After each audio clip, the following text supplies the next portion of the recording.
Hello guys, NK টিভিতে আপনাদেরকে সবাইকে স্বাগতম। আপনারা সবাই কেমন আছেন? আজকে নতুন একটা ভিডিও নিয়ে আপনাদের সামনে হাজির। আপনাদের কেমন লাগলো আপনারা অবশ্যই কমেন্টের মাধ্যমে জানাবেন। আসলে নতুন পর্যটন খুঁজতে গিয়ে নতুন পর্যটন শিল্পের সন্ধানে আজকে আমরা এই নতুন একটা কুম নিয়ে আপনাদের সামনে হাজির। এটা দেখতে খুবই সুন্দর, এটা সম্পূর্ণ প্রাকৃতিকভাবে সৃষ্টি। এটা বলতে পারেন প্রাকৃতিক একটা সুইমিং পুল। আসলে যত গরমের দিনে আসেন না কেন, যত গরমের সময় আসেন না কেন, এই কুমে আসলে আপনাদের খুব ঠান্ডা অনুভূতি হবে। আপনারা দেখতেই পাচ্ছেন কি সুন্দর, কি চমৎকার একটা কুম। আপনাদেরকে আমরা ভিতরে গিয়ে দেখানোর চেষ্টা করতেছি এই কুমটা মূল সৌন্দর্যটা।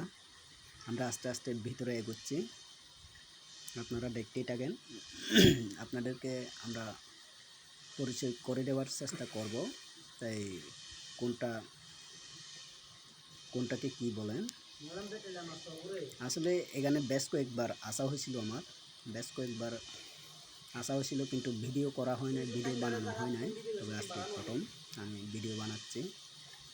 আপনাদের যদি ভালো লাগে তাহলে জানাবেন। এই যে আপনারা যে একটা ফাটলের মতো যে একটা ফাটল দেখতেছেন, আসলে ওইখানে প্রচুর পরিমাণে বাদুড় থাকে, ওইটা একটা বাদুড়ের খাট।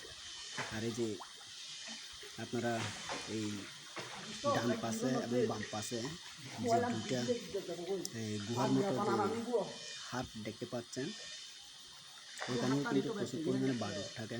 আসলে বর্ষাকালে এখানে প্রচুর পানি জমা হয়, আর বিভিন্ন প্রজাতির মাছও কিন্তু এখানে জমা থাকে বর্ষাকালে।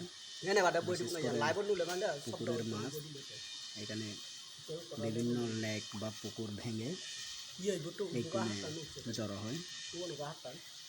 আসলে কুমটা কিন্তু দেখতে খুবই সুন্দর, খুবই চমৎকার। আর ভিতরে গেলে তো আরও বেশি সুন্দর। আসলে আপনাদেরকে সম্পূর্ণ কুম দেখানো সম্ভব হবে না এই ভিডিওর মাধ্যমে, কারণ ক্যামেরার নিরাপত্তার স্বার্থে আমরা হয়তো ভিতরে যাইতে পারবো না। কারণ এখানে ভিতরে যেতে হলে সারপ্রাইজ যেতে হবে, আর অথবা যদি সম্পূর্ণ ক্যামেরা এবং বিভিন্ন ইলেকট্রনিক্স ডিভাইসের নিরাপত্তার স্বার্থে যদি আপনি একদম নিরাপদে যাইতে চান, তাহলে আপনাদের একটা নৌকা বা ভেলার প্রয়োজন হবে। কিন্তু আমাদের কাছে কোনো কিছু নাই বিদায় আমরা ভিতরে গিয়ে আপনাদেরকে সব কিছু দেখাতে পারতেছি না। এই যে আপনারা দেখতে পাচ্ছেন, এখান থেকে এখন আমি ঝাঁপ দিব। আসলে জায়গাটি অনেক মনোরম, অনেক সুন্দর। এটা মনে হচ্ছে আমরা চায়নাতে চলে আসছি। এখন কিছু হালকা চায়না মহাপ্রাচীরে চলে আসছি।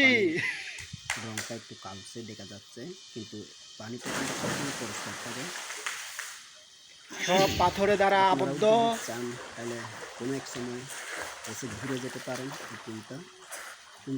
মনে হচ্ছে আমরা এই মুহূর্তে চায়নাতে চলে এসেছি। যদি আসতে চান তাহলে অবশ্যই আসলে অসম জায়গা। কমেন্টের মাধ্যমে জানাবেন। এই কুমের ঠিকানা আমি আপনাদেরকে দিব যদি আপনারা কমেন্ট করেন। সবাইকে ধন্যবাদ এতক্ষণ পর্যন্ত আমাদের এই ভিডিও দেখার জন্য।